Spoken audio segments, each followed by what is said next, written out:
भाई जो अभी अभी हमने बैंडविड्थ और थ्रूपुट पढ़ी है, ठीक है, तो उस पर बैंडविड्थ सॉरी एफिशिएंसी और थ्रूपुट पढ़ी है, तो थोड़ा क्वेश्चन देखते हैं नॉर्मल नॉर्मल। जैसे मैं क्वेश्चन की बात करता हूँ सिंपली, ठीक है, आपको बस नोट कर लेना है। जैसे मैं बोलता हूँ टी ट्रांसमिशन टाइम है 1 मिली सेकेंड। 1 मिली सेकेंड मतलब कि डिलीवर करने का टाइम स्टेशन से चैनल पे। टी भी है 1 मिली सेकेंड, मान लेते हैं वो भी, ठीक है। तो राउंड ट्रिप टाइम होता तो टू इंटू, देखो ध्यान से एक बात और सुन लो, कि राउंड ट्रिप टाइम होता है जाके आने का टाइम, तो वो होता है 2 इंटू टी। ठीक है, जैसा कि हमने कल भी किया था, कल बताया था ना मैंने टाइम स्टैम्प ऑप्शन में, यहाँ से यहाँ का टाइम ये। तो अगर एफिशिएंसी निकालनी हो इस गिवन क्वेश्चन में, टी और टी गिवन हो, तो आप सीधा सीधा क्या करोगे, 1/1+2a फार्मूला लगाओगे, और 1/1+2 इंटू टी ये तो पता है आपको ये क्या होता है। तो ये हो जाएगा 1/1+2, वो भी 1 है, वो भी 1 है, 1 से 1 कट जाएगा मिली सेकेंड, तो ये हो जाएगा 1+2, तो 1/3। तो इसका मतलब क्या है, एफिशिएंसी 3, 1/3 का मतलब है कि आपका चैनल जो आप यूज कर पा रहे हैं टोटल टाइम का 33% यूज कर पा रहे हैं, 33.3 लगभग, ठीक है। मतलब सिस्टम बिजी नहीं है पूरे टाइम में। कैसे, देखो इसको ऐसे भी सोच सकते हैं कि ये सेंडर है, मान लीजिए ये सेंडर 1 मिली सेकेंड तक ट्रांसफ़र करता रहता है, वही तो टाइम है ना वो। तो जब ये मैसेज यहाँ से यहाँ तक जाएगा और फिर यहाँ से यहाँ वापस एक्नॉलेजमेंट आएगी, वही तो अपना टाइम है ना, ये टीपी और टीपी। तो यही तो पूरा टाइम है ना अपना, जो हम बोलते हैं साइकिल टाइम, अगर सब नेगलेक्ट करते हैं बाकी चीज़ें तो एक बार ध्यान से सुनो, ये TP1 है, ये भी 1 है, तो ये 1 1 मिला के ये पूरा कितना हो गया, 2। तो इस पूरे टाइम को जोड़ दें हम तो एक वो दो ही हो, ठीक है। तो इस पूरे 3 टाइम में से CPU बिजी कब है, इस एक टाइम में। तो इसका मतलब 1/3 यहाँ से सीधा भी निकाल सकते थे इस डायग्राम से, बिना किसी फार्मूले के भी, ठीक है। टोटल टाइम देख लो और फिर उसके हिसाब से क्या कर लो, चेक कर लो कि एफिशिएंसी कितनी है, कैसे हमें करना है, ठीक है। अब एक और क्वेश्चन बोलता हूँ, देखते हैं कौन बताएगा, ठीक है। आपको एक काम करना है, क्वेश्चन करते टाइम ना वीडियो बंद करके अपने आप ट्राई करना है, ठीक है, और मेरे को बताना है जिसके हो गए कि सर हमारे से सारे हो गए। जैसे टी 2 मिली सेकेंड है और टीपी है 1 मिली सेकेंड, ठीक है। तो इससे आप क्या समझते थे, एफिशिएंसी बताओ। मान लो ये क्वेश्चन आ गया कि एफिशिएंसी बताओ, और टीपी और टीटी जो है वो निकालने भी पड़ सकते हैं, L/B D/V, ठीक है। तो देखो ध्यान से, अगर इसी डायग्राम से बताते हम, तो 2 मिली सेकेंड ये टाइम लगता है, 2 हो गया, और यहाँ से यहाँ तक आने का टाइम, फिर वापस आने का टाइम, तो एक ये, तो ये भी टाइम कितना हो गया, 2। तो टोटल टाइम तो कितना हो गया, 4। टोटल टाइम तो 2 + 2 हो गया 4, और 4 में से बिजी वाला टाइम कौन सा है, जब होस्ट बिजी है वो 2 है, तो 1/2 हो गया, मतलब कि एफिशिएंसी कितनी होगी, 50%, ठीक है। तो इसको उस फार्मूले से भी निकाल सकते हैं 1/1+2a से, तो आपकी मर्जी है भाई, ठीक है। तो एक बात और ध्यान रखना, अच्छा पीछे देखो ये सेम रहा पिछले क्वेश्चन के अकॉर्डिंग, तो ये बढ़ा है। तो एक बात ध्यान रख लेना कि जब ये कांस्टेंट हो और वो बढ़ जाए, तो ऊपर वाला फैक्टर बढ़ जाता है ना टी, तो ये मतलब चलो उसको ना भी देखें, तो एक बात ध्यान रखना कि टी जब जब बढ़ेगा ना, तो एफिशिएंसी जब जब क्या होगी, बढ़ेगी। क्योंकि जब आपका सिस्टम ज़्यादा देर के लिए बिजी है, ठीक है, क्योंकि कुछ टाइम ओवरलैप होता रहता है ना, वो वहाँ से वहाँ तक, मतलब ऐसा नहीं होता ना कि जब ये पूरा ही सेंड करे तभी यहाँ से स्टार्ट होता है ना, मैसेज तो इतना तो जा ही चुका है, मतलब यहाँ ऐसे होता है। तो थोड़ा बहुत ओवरलैपिंग की वजह से वैसा होता है, ठीक है, ये चीज़। अच्छा एक क्वेश्चन और दे दूँ मैं, मान लो पेपर में आ गया कि एफिशिएंसी एटलीस्ट 50%, उसने बोल दिया कि एफिशिएंसी एटलीस्ट 50% है, तो इसका मतलब तुम क्या समझ गए कि टीटी और टीपी में क्या रिलेशन होगी, कि टीटी देखो अगर वो दुगना है इसका, टीपी का अगर दुगना है टीटी, तो 50% एफिशिएंसी आती है ना। तो इसका मतलब एटलीस्ट 50% का मतलब ये है कि या तो टीटी दुगना होगा या दुगने से ज़्यादा होगा, यही समझे ना आप। तो देखते हैं कैसे। तो अगर एफिशिएंसी ग्रेटर देन 50% है, ग्रेटर देन इक्वल टू, मान लो एटलीस्ट का मतलब होता है ग्रेटर देन इक्वल टू, ठीक है, यही एटलीस्ट का मतलब। तो ये कितनी है, 50%। तो इसको जब हम खोलेंगे एफिशिएंसी को, तो 50% को हम क्या लिख सकते हैं, 1/2, 50/100, ठीक है। और एफिशिएंसी का फार्मूला हमने अभी अभी पढ़ा था, क्या, टी जमा 2 × TP, यही पढ़ के आए थे। तो ग्रेटर देन इक्वल टू 1/2, ठीक है। अब इसको सिंप्लीफाई करते हैं, मान लीजिए, तो 2 × TT हो जाएगा, 2 × TT greater than equal to TT जमा 2 × TP, ऐसे लिख सकते हैं। तो 2 TT में से TT चला जाएगा, माइनस इधर आ जाएगा, तो 2 TT में से TT गया, तो ये और ये हो गया 2 × TP। ये रिलेशन आ गई किसके बीच में, इसके बीच में, TT और TP के बीच में। तो तुम समझ गए ना, जैसे पिछले क्वेश्चन में ये 1 था, ये 2 था, तो इसको 1 पुट करो, 2 × 1 2, और ये भी 2, तो 2 greater than equal to condition तो सेटिस्फाई होगी ना, नीचे वाले एक तो होगी। तो इसका मतलब तुम क्या समझे कि अगर एफिशिएंसी 50% या उससे ज़्यादा होगी तो प्रोपोगेशन डिले से या तो ये दुगना होगा या दुगने से ज़्यादा होगा। समझ गए ना, ये चीज़ है। तो अब आपका होमवर्क है, होमवर्क क्या है, ठीक है। और इसको ना हम और भी सिंप्लीफाई कर सकते हैं। जैसे टी टी को हम क्या लिख सकते हैं, एल बाई बी, और L by B greater than equal to 2 into T P लिखें। तो अगर ऐसे एल निकालना हो तो इसको हम ये भी लिख सकते हैं 2 into T P into band width, ठीक है, क्योंकि बी उधर चला जाएगा। तो कई बार पेपर में क्वेश्चन आ जाता है, टीपी गिवन होता है, बैंड विड्थ गिवन होती है, तो पूछ लेता है वो कम से कम मैसेज साइज़ बताओ, वो कम से कम मैसेज साइज़ बताओ ताकि आपकी एफिशिएंसी कम से कम 50% हो। तो फिर तुम क्या करोगे, एल निकाल लोगे, मैसेज साइज़ एल होता है, तो इसमें फार्मूले में वैल्यू पुट कर दोगे, आंसर आ जाएगा। इनको रटना नहीं है क्योंकि जो बच्चा रटेगा ना वो दिक्कत में आएगा। तो ये क्या गारंटी करता है, ये चीज़ ये गारंटी करता है क्या कि एफिशिएंसी कम से कम कितने प्रतिशत होगी, 50% एटलीस्ट, ठीक है, ये चीज़। तो अब आपका होमवर्क है, देखता हूँ कौन बच्चा है, वो बच्चा कौन अच्छा बच्चा है जो बताएगा कि एफिशिएंसी एटलीस्ट 75% हो, एटलीस्ट कितनी हो, 75% हो। तो रिलेशन बताइए ये वाली टी टी और टी पी की और ये भी। तो देखते हैं कौन बताएगा, वो बच्चा है वो कौन जो ये बताएगा, ठीक है। एक क्वेश्चन और देखते हैं। अगर मान लीजिए गिवन है पेपर में, बैंडविड्थ गिवन है 4 Mbps, बैंडविड्थ कितनी गिवन है, 4 Mbps, और प्रोपोगेशन डिले गिवन है मान लीजिए 1 मिली सेकेंड, ऐसे गिवन है मिली सेकेंड, और एफिशिएंसी मान लीजिए गिवन है 0.5। क्या समझ गए तुम इससे कि एफिशिएंसी 50% या उससे ऊपर होगी, ठीक है, ये बात बोल रही है। तो मैसेज साइज़ बताइए, उसने क्या पूछ लिया, मैसेज साइज़ बताइए। उसने बोला अगर ये वैल्यूज़ गिवन है तो एफिशिएंसी कम से कम 50% हो, तो उसके लिए हमें कितना डेटा ट्रांसफ़र करना पड़ेगा, कम से कम फ्रेम का साइज़ कितना होगा, छोटे से छोटा फ्रेम जो कि 50% की गारंटी दे कि इतना ज़रूर है, कितना होगा। तो फार्मूला आपको पता है पीछे से, क्या फार्मूला है, L greater than 2 into T P और इंटू में बी। तो कर लो, 2 कितना है, टी पी कितना है, 1 मिली सेकेंड, ठीक है, 1 मिली सेकेंड है। तो 1 मिली सेकेंड को सेकंड में कर लो तो अच्छा रहेगा, 1 मिली मतलब 10 की पावर -3 सेकेंड, ऐसे लिख लो। और बैंडविड्थ कितनी है, 4 Mbps, तो 4 इंटू में 10 की 6 होता है मेगा, और बिट्स हो गया, ठीक है, और पर सेकंड हो गया, बिट्स पर सेकंड। तो सेकंड से सेकंड कट गया क्योंकि एक पर सेकंड है, एक सेकंड है। तो इसको अगर हम देखेंगे तो ये आ गया 2 इंटू में, और 10 की -3 और 10 की 6 क्या हो गया, 10 की 3 हो गया प्लस का, है ना। तो 4 इंटू में 10 की 3 बिट्स, ये आ गया। तो एल यहाँ से क्या आ गया, 2 चौक 8, 8000 इंटू 8, 8000 बिट्स। तो ये अगर ऐसा है तो पैकेट का या फ्रेम का साइज़ कम से कम 8000 बिट होना चाहिए।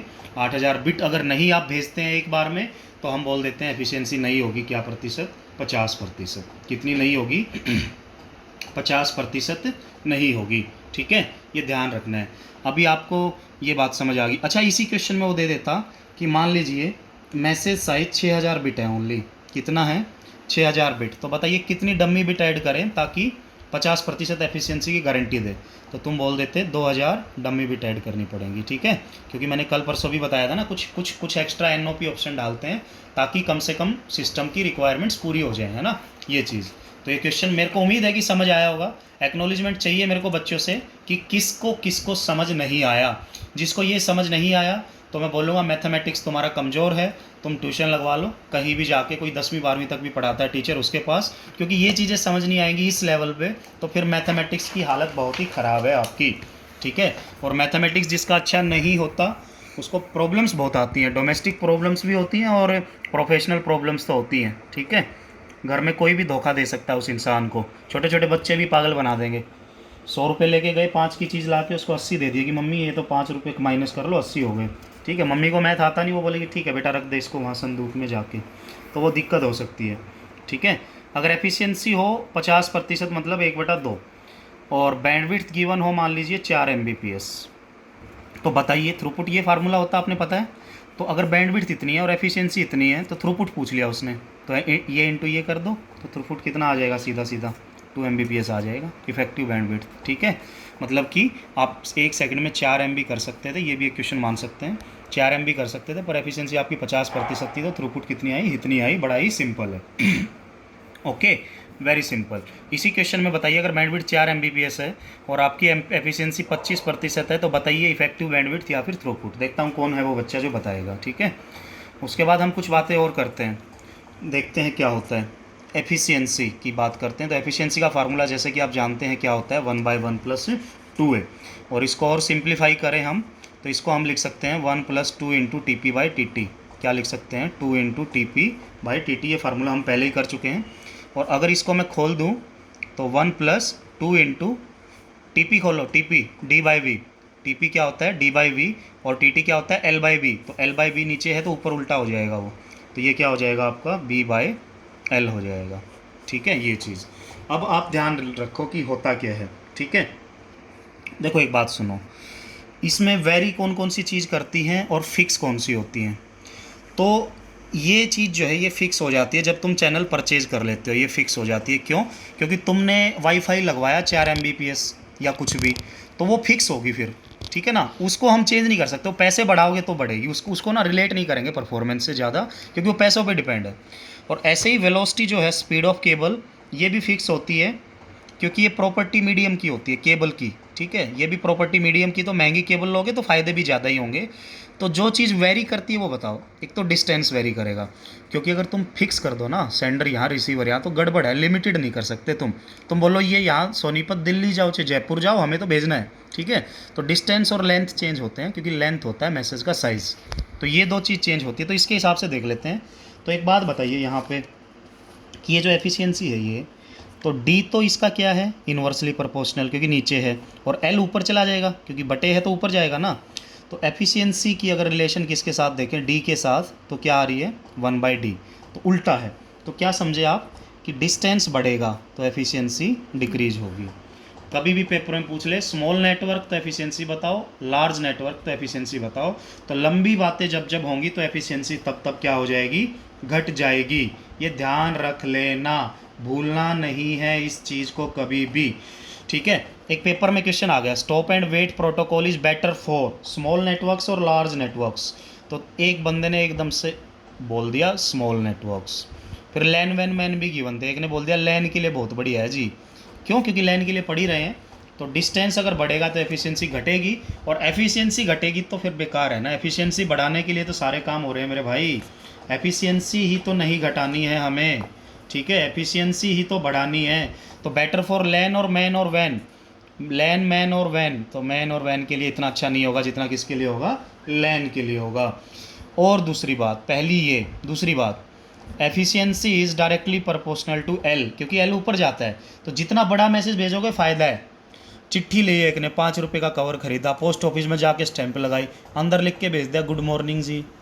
मैसेज भेजो ना, व्हाट्सअप करो ना। इतनी सारी चीज़ें पैसे खर्च करके वो दूसरा भी बोलेगा होगा, वो भी यार उसके दिमाग में ऐसा हो जाएगा ये हरामीन तो नहीं है, कैसा आदमी, इसको पता ही नहीं क्या करना है। तो कभी भी स्मॉल डेटा भेजेंगे या बस्टी डेटा भेजेंगे, तो बस्टी भी हो पर इतना भी ना हो कि भाई अगले को तुम मजबूरी कर दो छोड़ने को कि पढ़ना ही नहीं है। 50 पेज की किताब भेज दी लिख के, ठीक है, वो सोचेगा जब फ़ोन आएगा 4 बात तभी बता देगा जो काम की थी, तो नहीं पढ़ेगा फिर। तो बस्टी डेटा हो, पर बस्टी का मतलब यहाँ पे सेंस वो नहीं है कि दुनिया भर का भेज दिया ना, सिस्टमेटिक हो वो भी।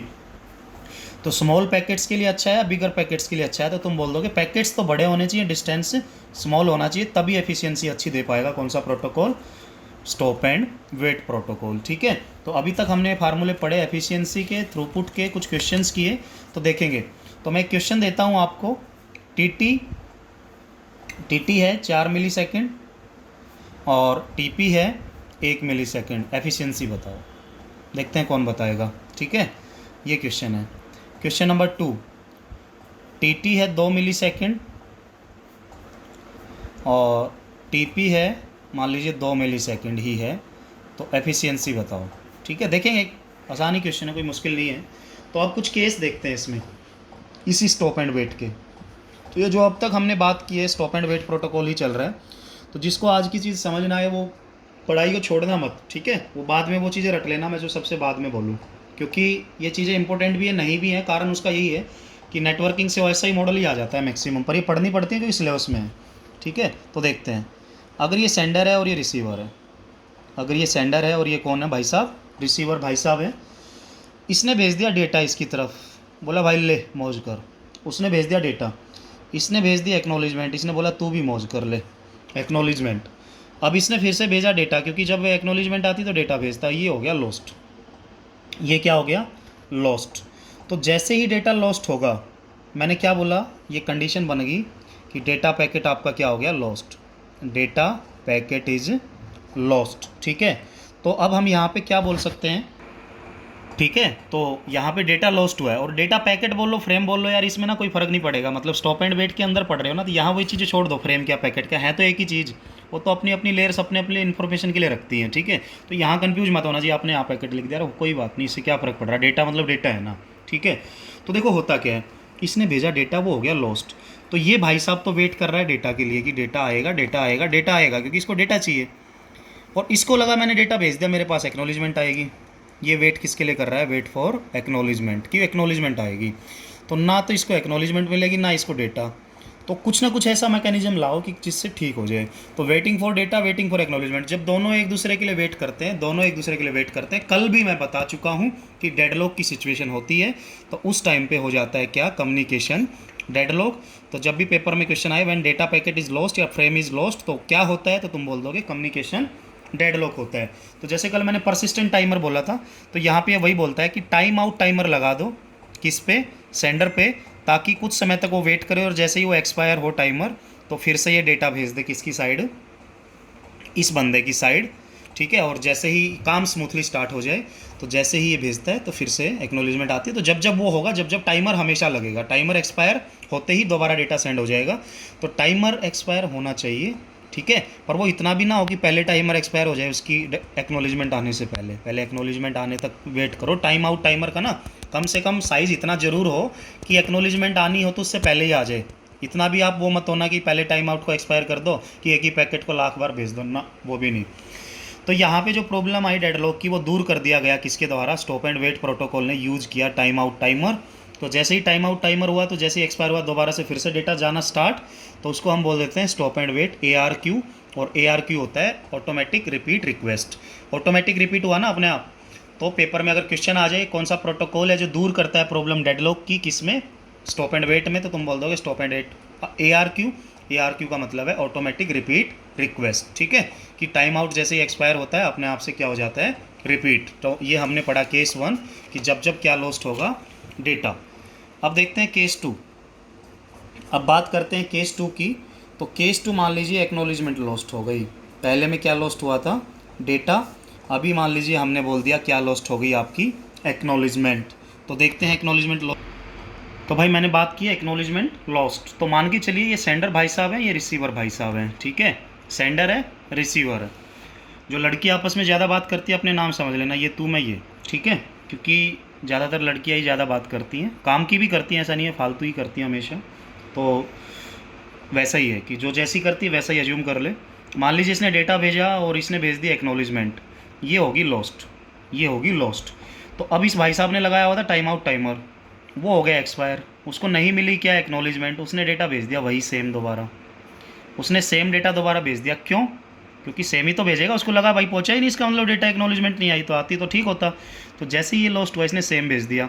अब रिसीवर भाई साहब ने एक्नॉलेजमेंट भेज दी थी, उसको तो पहला डेटा भी मिला हुआ है, अब वो दूसरा भी रख लेगा, उसको लगेगा भाई दो आगे, पर इसने सेम भेजा।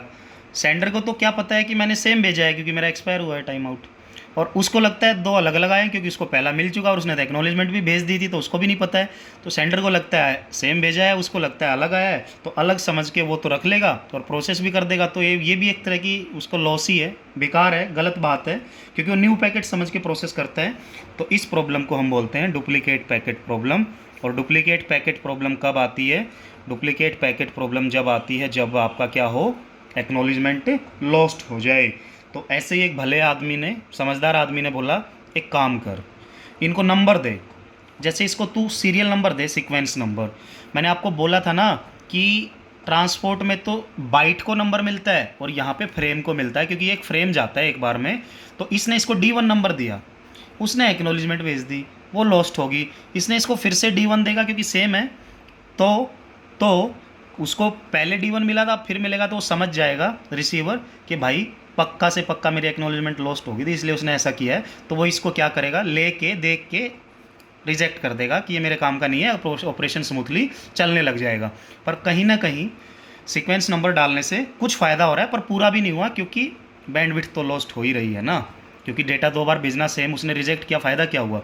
तो गिविंग सीक्वेंस नंबर 2 किसको, giving sequence numbers to data solve the problem of, आप कर ले खुद, solve the problem of acknowledgement lost या फिर डेटा या फिर डुप्लीकेट पैकेट प्रॉब्लम वो, ठीक है। तो अभी तक हमने क्या पढ़ लिया, स्टॉप एंड वेट में टाइम आउट पढ़ा जिससे कि डेटा लॉस्ट वाली प्रॉब्लम गई। अब सीक्वेंस नंबर 2 डेटा दिया जिससे कि ये वाली प्रॉब्लम भी रिमूव हुई। अब देखते हैं तीसरी प्रॉब्लम, ठीक है। तो एक और केस हम पढ़ते हैं, डिलेड एक्नॉलेजमेंट। अगर एक्नॉलेजमेंट डिले होती तो देखो क्या होता। अगर ये भाई साहब है सेंडर और ये भाई साहब है रिसीवर, सेंडर भाई साहब है, रिसीवर भाई साहब है, तो बोला भाई सारी बात होगी, अब तो प्रॉब्लम ही ख़त्म होगी। वो बोला ले भाई D1, ठीक है, उसने दे दिया D1 कि बोला तू भी ले एक्नॉलेजमेंट। ये होगी मान लो डिले, ये ऐसे राउटर पे फंस गई कि जिसका बफर ज़्यादा था तो वो दूसरे प्रोसेस करने लग रहा है, ये फंस गई बीच में, इसका हो गया इतने में टाइम आउट एक्सपायर। ये बोला भाई होगी गड़बड़, नहीं पहुँचा डेटा, ये फिर से भेज देगा D1। इसने फिर से क्या भेज दिया D1। तो उसको तो पता है, क्या पता है कि भाई मेरे को मिला हुआ है, तो उसको लेगा, रिजेक्ट कर देगा और एक्नॉलेजमेंट भेज देगा फिर से, क्योंकि उसको ये तो पता ही है ना कि इसका मतलब उसको एक्नॉलेजमेंट नहीं पहुंची या लॉस्ट हो गई होगी। तो जैसे ही एक्नॉलेजमेंट आएगी इसको पता चल गया, फिर ये बंदा भाई साहब फिर दूसरा भेज देगा, ये भेज देगा D2 भेज देगा, और मान लो ये हो गया लॉस्ट, और ये एक्नॉलेजमेंट जो बीच में फंसी हुई थी ये आ गई, मान लो यहाँ पे ये आ गई, रिसीव हो गई। तो इसको क्या फील आएगी, तुम सोचो एक बार दिमाग में। इसको फील आएगी कि D2 पहुँच गया, क्योंकि वो बाद में आ गई तो डिलेड होगी एक्नॉलेजमेंट, तो D2 पहुंच गया, पर ये पैकेट कंप्लीटली लॉस्ट हो जाएगा फिर, क्यों, क्योंकि फिर वो D3 भेजेगा। तो D2 जो भेजा था वो मिला ही नहीं रिसीवर को, तो इसको हम क्या बोलते हैं, मिसिंग पैकेट प्रॉब्लम। तो जब जब क्या होती है, एक्नॉलेजमेंट डिले होती है, तो कौन सी प्रॉब्लम आने का चांस होता है, मिसिंग का, क्योंकि जो हमने भेज दिया और वो लॉस्ट हो गया और उसके बदले में कोई और एक्नॉलेजमेंट आ गई, मेरे को पता भी नहीं था, तो ये भी गड़बड़ है। तो इसको अब कैसे सोल्व करें। वो बोला भाई एक सोल्यूशन है मेरे पास। बोला बता। बोला ना एक्नॉलेजमेंट को नंबर देना स्टार्ट कर दे। तो जैसे एक्नॉलेजमेंट को नंबर देगा तो D1 आया तो A2 भेजेगा, क्योंकि एक्नॉलेजमेंट एक बढ़ के जाता है। तो D2 आया तो फिर से A2 भेजेगा, क्योंकि D1 आया।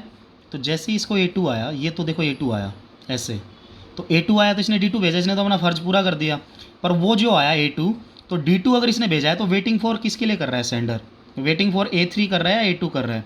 तो A2 जब आएगा तो उसको मानेगा ही नहीं, उसको लगेगा फंसी हुई थी कहीं पे, वो किसके लिए वेट कर रहा है, A3 के लिए। तो सीक्वेंस नंबर अगर दे दें किसको, एक्नॉलेजमेंट को भी, तो ये प्रॉब्लम भी सोल्व हो जाती है। तो मीनिंग हम कह सकते हैं स्टॉप एंड वेट में टाइम आउट टाइमर लगा दें, सीक्वेंस नंबर डेटा को दे दें, और सीक्वेंस नंबर अगर एक्नॉलेजमेंट को भी दे दें, तो ये सारी की सारी प्रॉब्लम्स रिमूव हो जाती हैं किसकी, स्टॉप एंड वेट प्रोटोकॉल की। तो ये आपको ध्यान रखना है, ठीक है, कि कैसे कैसे किया है। तो सारी बातें अच्छे से समझ आनी चाहिए आपको। एक बार मेरे को यस ज़रूर बोलना है देखने के बाद कि समझ आ गया, ठीक है। बाकी की बातें करते हैं बाद में।